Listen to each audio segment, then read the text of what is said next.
Miq të pritshmës.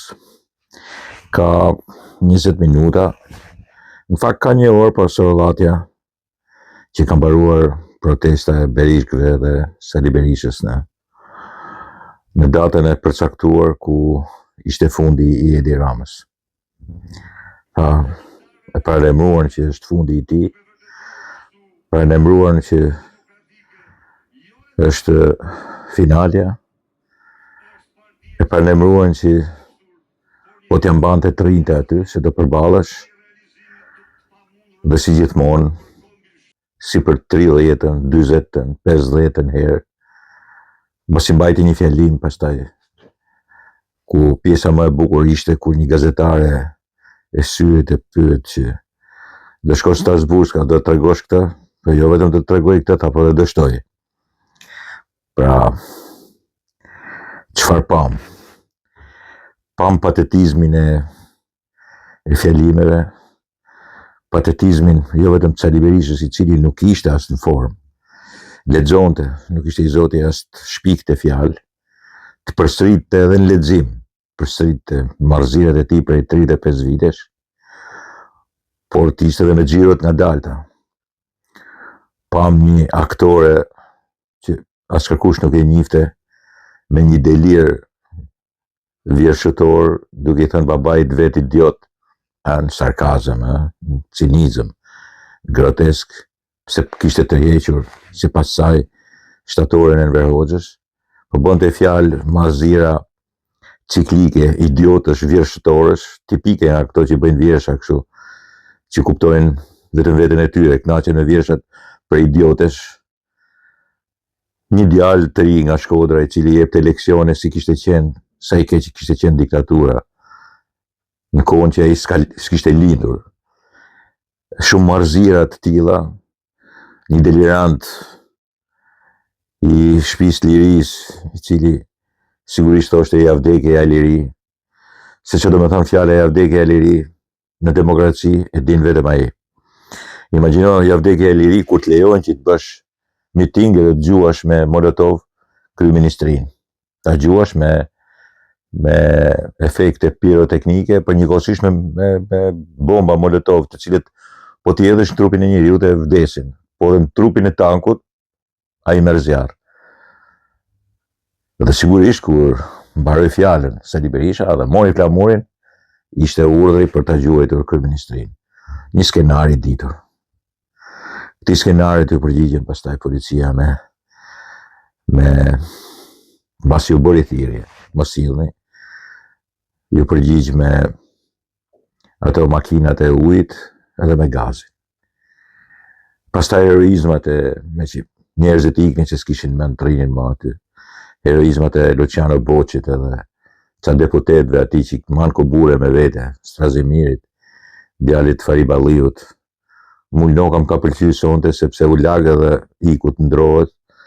Gazbardhi ishte vrarë, po nuk donte tregonte që u vra. Ikën këta të dy. Duken shumë miq të mirë këta të dy, domethënë kësaj radhe po i pëlqej, janë të zgjuar. Dhe e kishte marr çështjet e forcës i kishte marr Luciano Boçi. Ngatrohesh nganjëherë edhe ai deputeti i Beratit që thotë do t'ju ham të gjallë, por njerëzit nuk valin ma. Përveç se 10 që janë mësuar të hynë nëpër polici, si me thënë, t'i marrin pyetje policia, një qike pastaj t'i lëshoj, që janë veshur me kapuça, zes i gjujnë me gur policinë, kur gjë tjetër. Çfarë ishte e gjithë kjo? Pa e gjithë kjo është turpi i Sali Berishës, është demenca e tij, demencë politike. Është marrëzia atyre që dëgjonin aty, shikoja, ishin në vizë të parë kur flitte budalliqja e artistja, marrëzira groteskit. Dhe me këpa thoshte që budallej ishim atë, çfarë po bëni? Diktatura nuk hidhet, kështu hidhet me fortë, ajo ditë që i kemi hedhë me forcë në diktaturën. Kaq idiote ishte se kujtonte se në atë kohë ja tregon Sali Berisha kësaj, diktatura ka nga forca, e ka hedhë Partia Demokratike. Të mërshme, është të mërshme, bashkë me atë prej Shkodrës. Dhe aty merr të mendje se e kanë hedhë tu njerëzit e tij prej Shkodrës diktaturën. Të mërshme, e jashtëzakonshme. Nëse Dhe me gjithë kësaj rrumpallhane e cila shpërndahet me gaz, edhe që mund të them unë që Sali Berisha kësaj radhe ka bërë jo bira, nuk i thonë Shkodër vrim, i thonë birë, por nuk ka bërë bira në ujë, por ka bërë bira në gaz. Mjafton gazi edhe këta leporusha ikin. Jo leporusha, po janë njerëz leqendisur që dëgjojnë një psikopat politik dhe një idiot të tillë, i cili jo vetëm është i tillë, ka qenë gjithë jetën i tillë, por është edhe keqan. Është njëri që i do të keqen çdo njeriu që është aty. I zvarrit njerëzit dhe ata që kanë qejf të zvarriten. Dhe sidomos një pjesë e servilave që për ditë bëhen më pak, që i rrin mbrapa. Një pjesë atyre që ka mundësi të japin një funksion parti, që ju premton funksione të reja në radhën tjetër, në çdo zgjedhje, dhe që i bën deputet, dhe që i mban pak a shumë në përrethje si drejtues të partisë. Më funksione ai nuk ka. Në këtë mes, kjo është, po ky është një shërbim jashtëzakonisht i keq që i bëhet vendit. Për ditë e më shumë, vendi ka mungesën e jashtëzakonshme të alternativës. Dhe njëkohësisht vërteton këtë që Partia Demokratike nuk është alternativë. Sigurisht i tregoj Adriatik Lapajt sot që ti si asgjë je një derbeder që rri aty kot. Vendin e kemi ne gjujmë me molotov edhe pastaj na lagin me ujë. Por dita sot me tregon në mënyrë të qartë që edhe Lulzim Basha ka qëndruar 4 orë duke bërë idiotizmat e tij të asaj kohë dhe pastaj i shpërndante duke u përleshur më tepër. Kësa radhe nuk kanë takat as të kundërshtojnë. Kësa radhe edhe deputetët ikin nuk kanë mend kush që të përballet normal, sepse nuk kanë shoqërinë me vete. Shikoni miqtë e mi, më thot një kolege, sikur vetëm atyre fermerëve që janë mbyt tokat të dilin atje, nuk ishin nevojë për Sali Berishën, pa i nuk i do ato. Se do partinë e vet, do t'i majnë në kontroll. Një person që hyp sipër në podium dhe flet realisht, ai i largon nga partia, sepse sigurisht i bën kashillek Sali Berishës. E Sali Berisha nuk do zgjedhjet, do thjesht të ketë partinë, dhe partinë e marrën vetëm me anë të kësaj forme. Ai nuk njeh gjë tjetër përveç se mitingut, se nuk mund të provojë asgjë përveç se mitingut. Asgjë tjetër. Në këtë mes, Partia Demokratike është një humbse e jashtëzakonshme. Kjo Parti Demokratike e Sali Berishës. Dhe në fillim të saj, shqyr që policia u tregua e mençme, nuk e lagu pjesën e makinës Sali Berishës, hypje aty e i pa lagur Sali Berisha dhe iku, duke i lënë tjerët të lagen dhe të hanë gas, o në fund ishte Shkëlqen Berisha.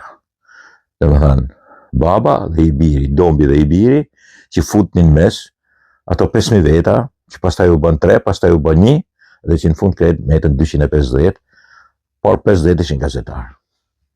E për ma tepër që thoshte pastaj ju ka lagur, ju ka hedhur tym, ju ka lagur dhe ju gazetarëve. Ku do në botë dije që gazetarët dhe hanë njësoj si protestuesit, se janë midis protestuesve.